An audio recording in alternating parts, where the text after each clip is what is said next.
ဒီနေ့ကတော့ The Jan Holiday မှာညီကိုရေးစုံလုံးလေး staycation နေနဲ့ spicy challenge လေးလှုပ်ရှားပြပါတယ်ဗျာတမနက်ခင်းလုံးအပြက်ကေးထားပြီးတော့ညကြမှာစားစရာမရှိဘူးခောက်ဆွဲပြုတ်တွေပဲရှိတယ်အဲ့ဒါနဲ့ပဲကိုရီးယားကားရတဲ့လိုမျိုးခောက်ဆွဲပြုတ်လေးပြုတ်ပြီးတော့ဒီမှာလန်လန်ဆန်ဆန်ဒီပေါ့လေးနဲ့ဖြတ်တန်းမယ်ပေါ့ဗျာအိမ်မှာတော့ဒီပေါ့ကြီးကတ်လိုက်ရှိရင်ပဲဒီကိုတော့နည်းနည်းပဲယူလာမိရယ်ပူတဲ့အချိန်တို့အစားစားတဲ့အချိန်တို့မှာဒီပေါ့ချိုအေးလေးတောက်လိုက်ရရင်တော့တကယ်ရှယ်ပဲဒီတိုင်းကိုရီးယားစံတာကလည်းခောက်ဆွဲပြုတ်ဝယ်စားနိုင်တဲ့ပေါ့ကဒါပေမဲ့လည်းရှိရလေးနဲ့ပျော်ရွှင်လေးဖြတ်တန်းနိုင်မှုအရေးကြီးရပေါ့ဗျာဒီပေါ့မှာဆိုရင်ရတာ၃မျိုးရှိပါတယ်ဗျာလန်းဆန်းစီရဲ့ဒီပေါ့လိမ်မော်လေးကကျွန်တော်အကြိုက်ဆုံးပါဒီပေါ့လိမ်မော်ဒီပေါ့တန်မီယာနဲ့ဒီပေါ့ကိုလာဆိုပြီးတော့၃မျိုးရှိပါတယ်ဒီပေါ့တန်မှုအသေးလေးတွေကဒီတယောက်စာဆိုတော့တောက်ရတာတော့အတော်ပဲဗျာကောက်စိုးကြီးလည်းကြက်ပြီးဆိုပြင်ဆင်လိုက်ပါတော့မယ်အေးငယ်ကောင်တွေက spicy စားမယ်လုပ်နေလို့တကယ်စားနိုင်မလားကြည့်ရအောင်ကျွန်တော်တို့ဒီ spicy ကို10တန်းတော့တစ်ခေါက်စားဘူးပဲဗျာဒါပေမဲ့အဝင်ရောအထွက်ကပူတာမို့လို့မစားတော့ဘူးပေါ့ဗျာညမိုးချုပ်ဝါနဲ့ကြက်ကြော်လေးကမဝယ်လိုက်ရတော့ဘူးဥမာအလက်ကောင်ဆိုပါဇက်တရောင်နီးနေကဲစင်ကိုတဲ့ကောင်တွေဒီမှာအော်ဟစ်နေကြပြီခေါက်ဆွဲတွေကဘိုက်ပွားတယ်လို့ဒီအစာကြည့်ပြီးတော့ရင်ချောင်စီရဲ့ဒီပေါ့လေးနဲ့ကူပေးတာပေါ့ဗျာအငယ်ကောင်လည်းတော်တော် enjoy လုပ်နေရဲ့ကဲကျွန်တော်လည်း spicy စားကြည့်ပါတော့မယ်မရဘူးတော်တော်ပူပြီးဆက်တယ်ဗျာငယ်တော့ spicy တစ်လောက်စားပြီးတော့ရေ3ဘူးလောက်ကုန်သွားတယ်တော်တော်ဆက်လို့ကြီးတာကိုလည်းမခံနိုင်ပါဘူးဗျာမစားနိုင်ဘူးအဆက်တွေကစားပြီးတော့ပြီးဆိုရင်တော့ view လေးကြည့်ပြီးအေးဆေးလေးချိလိုက်အောင်မယ်ညလည်းတော့မိုးချုံနေမို့အင်ကြီးလဲပြီးတော့အိတ်လိုက်ပါတော့မယ်ဗျာကဲဘွန်နွီဒီနေ့ကတော့မြန်မာစံစံလေးချွေတာကျင်တာနဲ့တကြံမှာ 50% off တရားမှာ discount ရှိရဟိုတယ်လေးကိုဒိုးခဲ့ပါတယ်ဗျာလုံးဝလည်း share ကြီးတွေပဲမို့လို့လိုက်ခဲ့အောင်ဗျာကျောင်းလေး2လပေးလိုက်တာအပြင်ဆောင်နေငါမရဘူးဗျာ6လကျုပ်တွေ3လကျုပ်တွေမှာရမယ်ဆိုလို့ long stay နေဖို့အဆင်ပြေလောက်မဲ့ဒီ Esperado Lake View Hotel လေးကိုလာခဲ့ရဗျာအဓိကကတော့ဈေးနှုန်းကြောင်းပေါ့ဗျာဒီ match လမှာရောဒီ April လလုံး90% off တာဗျာအဲ့တော့ပုံမှန်ဒီ2သိန်းကျော်ရတဲ့ဆိုင်ရင်တော့တွက်ချီကြိုက်သွားတာပေါ့ဗျာ quick check in လည်းရရဗျာအဲ့တော့အခုလာပြီးအခုတက်နေလိုက်အောင်ဒါကတော့ကျွန်တော်ယူထားတဲ့ Lake View ခန်းလေးပါဗျာကျွန်တော်က view ကောင်းတာလေးမှကြိုက်တာမို့လို့ဒီမှာဆိုရင်ဒီမှာရွှေတကုံဖျား view Garaway view ဘေးမှာဆိုရင် city view နဲ့အောက်ကလမ်းမ view ကမြင်ရရဲ့ဗျာတကယ်အပူပြောရမဟုတ်ရွှေတကုံဖျားဆိုရင်ကိုယ့်ရှိမှတကယ်ရှိနေတဲ့အတိုင်းပဲဒါဖုန်းထဲမှာမလို့သေးနေရဗျာပိုတွေမပြောတကယ်ပြောရဒီအခန်းလေးကတော့ဒါ9လွား view ပေါ့ဗျာ view ကောင်းချင်တော့ဒီအထက်မြင်ရ lake view ခန်းလေးတွေကိုယူပါအခန်းထဲရောက်ချင်းဘာမှမလုပ်ရသေးဘူးဒီရှူကင်းထိုင်ကြည့်နေရတယ်တော်တော်အမောပြေပုံစံတိုင်းအိယာပေါ်တက်ပြီးတော့ခုံပါမယ်ဒီနေ့တာလုံးចောင်းသွားအလုပ်သွားပင်ပန်းနေတဲ့အချိန်မှာကိုယ့်အခန်းလေးရဲ့လာပြီးတော့ view လေးကြည့်လိုက်တာနဲ့အကုန်လုံးပြပြအောင်မဲ့ vibe လေးဗျာ lake view ကဘတ်တော့မပါဘူးဗျာဒါမဲ့လည်းကြဲဝန်းလေးနဲ့လင်းရှင်းလေးအဆင်ပြေပါတယ်နောက်နေ့မှကျွန်တော်နောက်တဲ့ city view ခန်းလေးကိုရိုက်ပြအောင်မယ်ဒီနေ့ရောက်ချင်းဆိုအေးဆေးလေးနေလာအောင်မယ်ဗျာကျွန်တော်လည်းပြင်းသွားပြီဘာမှမသွားချင်တော့ lake view ကတော့ smart tv မရဘူးဗျာ YouTube တွေပဲကြည့်မရဘူး city view ခန်းဆိုရင်တော့ကြည့်လို့ရပါတယ်ဗျာခဏဘိုက်စာဝိုင်းမလို့ကျွန်တော်နည်းနည်းလေးစားပြီးလေးစားလိုက်အောင်မယ်ပြီးရင်တော့ကျွန်တော်အောက်မှာနေတဲ့စားပါမယ်ဗျာသူတို့ရဲ့ hotel restaurant လေးကိုသွားပြီးတော့ကြည့်ချင်သေးလို့ဗျာပုံစံလေးကတော့ဒီလိုမျိုးလေးပါဗျာကြဲဝန်းလေးနဲ့လုံးဝ active ဖြစ်လေးရရှိပါတယ် European set menu ၄ခုတည်းမှာ American chicken sausage set လေးကိုကျွန်တော်မှာထားပါတယ်ကဲနေ့လည်စာလေးကိုတော့ဘိုးဆန်ဆန်လေးစားလိုက်မယ်ပေါ့ဗျာဒီမှာတင်မောသီးဖြော်ရည်လေး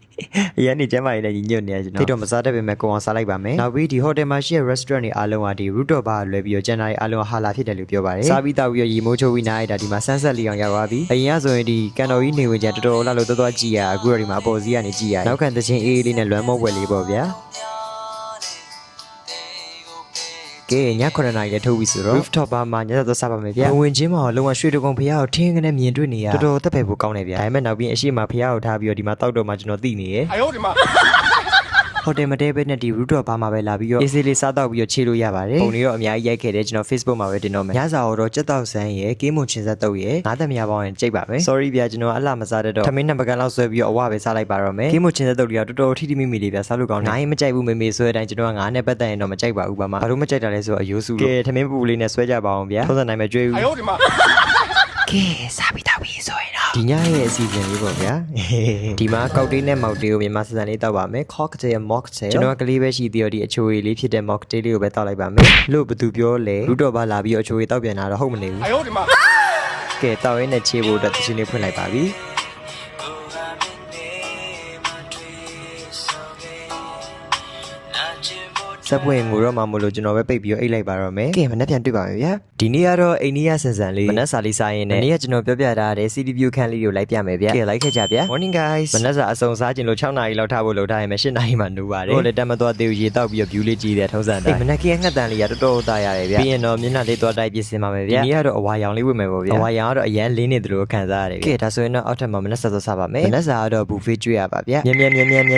ဒီမှာကျွေးရအစားစာလေးရတော့ဟာလာဖြစ်တဲ့အိန္ဒိယစားစာများပါတယ်ဗျာဒီမှာဆိုရင်ကြက်သားရင်းရှိမယ်ထောပတ်ထမင်းတံပေါတခြားဒီကော်ပြန်ကျော်တို့ဘေယာကျော်တို့ပါနီပူရီရမူမီဖုန်နောက်ပြီးတော့အစာအဖိတ်နေနဲ့ဒီလက်ဖက်တုပ်တွေအသီးတွေလည်းရှိပါတယ်ဘိုးဆန်ဆန်စားနေတဲ့သူတွေတို့ဒီပေါင်မုတ်ယူတုပ်တို့ကျုပ်ပြုတ်တို့လည်းထားပေးထားပါတယ်ဗျာအချိုရီလည်းရှိပါတယ်ကဲဒါဆိုရင်တော့ဆွဲကြည့်လိုက်ပါအောင်မယ်အိန္ဒိယစားစာတွေထဲမှာတော့ကျွန်တော်ကြိုက်တာကတော့ချာပါတီတို့တိုရှီတို့ပူရီတို့ကြိုက်တယ်ဒါမှမဟုတ်လည်းကြိုက်ပါတယ်ဗျာကြိုက်တဲ့မဆလာနဲ့လည်းရှိတယ်လို့မကြိုက်တဲ့မဆလာနဲ့လည်းရှိပါတယ်ထုံးစံတိုင်းမနက်စာတော့အများကြီးမစားနိုင်လို့စားနိုင်တဲ့တော်လေးပဲစားပါမယ်အစာပိတ်နဲ့အချိုပွဲကတော့တကယ်ရှယ်ဆွဲမယ်ပေါ့ဗျာဒီ hotel restaurant ကကြ တော့ဟာလာဖြစ်တဲ့အတွက်ဒီငပြားကြီးတွေပါမသုံးဒါကြောင့်မို့လို့အရသာလေးရောက်နေနေပေါ့ပါတယ်ဗျာဒါလေးကတော့ပါနီပူရီလားပထမဆုံးစားဦးပါပါပြောကြော်လေးလည်းရှိတယ်ဟောပြောဖို့မေးရောမလို့ဒီအိန္ဒိယစားစားရင်ရှိရမဟုတ်ဘူးဗျာဒီသူကအလှည့်နဲ့ပေါ့ဗျာမဝင်းကားရဲ့နန်းကြီးတုပ်တွေဒီလိုမျိုးကျွေးနေလည်းရှိပါတယ်ဗျာလူမျိုးဘာသာမရွေးစားသုံးလို့ရအောင်လို့စီစဉ်ပေးရပါတယ်ကဲဒါဆိုရင်ကျွန်တော်တို့နေ့ကပြောထားတဲ့ City View ခန်းလေးကိုတွားကြည့်ပါမယ် Okay ဝင်သွားပါပြီဗျာကျွန်တော်ယူထားတဲ့အခန်းတက်တော့သူကပို့ပြီးတော့ကျဲတယ်အထက်မှာသုံးလိုက် facility လေးတွေလည်းပို့ပြီးတော့များပါတယ်ဗျာဒါပေမဲ့ view လေးကဒီလိုလေးရှိပါတယ်ကျွန်တော်ဒီ City View ကတော့နည်းနည်းသဘောမကျ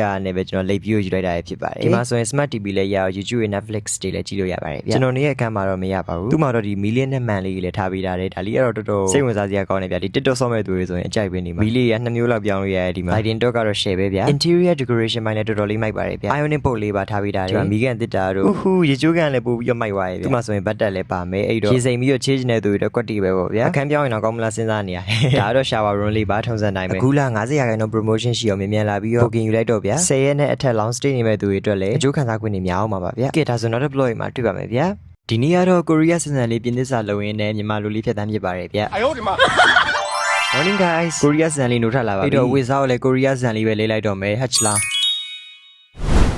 းအလဲမိုက်တယ်မလားဒီနေ့ကတော့ဘာပလန်မထွေတူတူမရှိဘူးဒီနေ့ကုန်စားလုံးမယ်စားမယ်ဖုံးကြည့်မယ်အိတ်မယ်ပေါ့ဗျာဒါပါပဲမနက်စာတော့ကြော်လိုက်ပြီဘာလို့ဆိုအေးရထားနောက်ကြတော့သိပြီးတော့စားခြင်းစိတ်မရှိဘူးဒီနေ့အဲ့နဲ့ရေလေးတော့ view လေးကြည့်ပြီးတော့ကျွန်တော်ကြံရောက်မဲ့နေကိုကြည့်နေတယ်လည်းမပြန်ပြစ်ပါဘူးဗျာပြက်ကတိတ်မှာတော့ရွာပြန်မယ်လို့ရေးတာကဲအဲ့တော့ကျွန်တော်စားလုပ်လိုက်ပါအောင်တော့ကြမထိတွေ့ရကြရင်မေ့ပါမှာဆိုလို့ဘာသာစကားတော်လေးနည်းနည်းလေးမထိတွေ့တဲ့တိုင်းတော်တော်မေ့ရဗျာ2မျိုး3မျိုးတင်တဲ့သူဆိုပို့ပြီးဆိုလိုက်နေ့လေလောက်ကြတော့ဖက်လက်စားဝတ္ထုလေးဆက်ပြီးတော့ဖက်လိုက်ပါအောင်မယ်အနေထားလေးကတော့တော်တော်တတ်တာရေးရပဲပြောမယ်ဆိုရင်တော့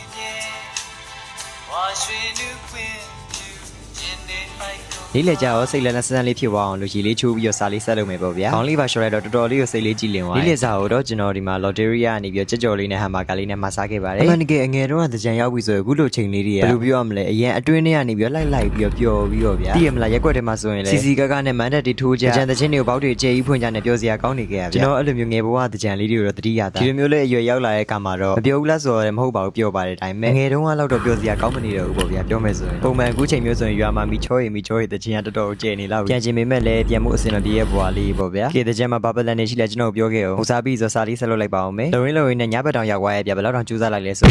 ကဲဒါဆိုရင်တော့ကျွန်တော်ကိုရီးယားဇန်လေးအိတ်လိုက်ပါတော့မယ်ဒီနေ့ကတော့တကယ်ကိုရီးယားအစ်စ်တွေနဲ့ကိုရီးယားဆိုင်မှာကိုရီးယားစံလေးဖြတ်တန်းခဲ့ပါတယ်။အညွန့်ကဆေယောယိုရောဘွန်။အိုနူနိုညိုဟန်ဂူနွန်ကင်းရေလေးတို့နာနိုမာဂျီပဲဒါညွန့်ဝါစွန်တေယောအမရှိကီဂျင်ချာနမမရှိဆော့ဆော့ယောအဲကျွန်တော်ပြောရမဟုတ် AI ပြောတာဒီနေ့ကိုရီးယားနဲ့ဂျပန်အသီးရလာလို့သူတို့ကအိတ်ခံမယ်ဆိုတာနဲ့ကိုကလည်းအာနာနာနဲ့လိုက်ကုန်းခဲ့ပါတယ်ဒါကတော့မြန်မာလို Westlet ပေါ့နော်အဲ့လိုပဲခေါ်တယ်အဲ့ဒါစားနီကိုကျွန်တော်သင်ပြနေရပါ This one chili. Finally, we should say, open your mouth. Okay, and right. Okay.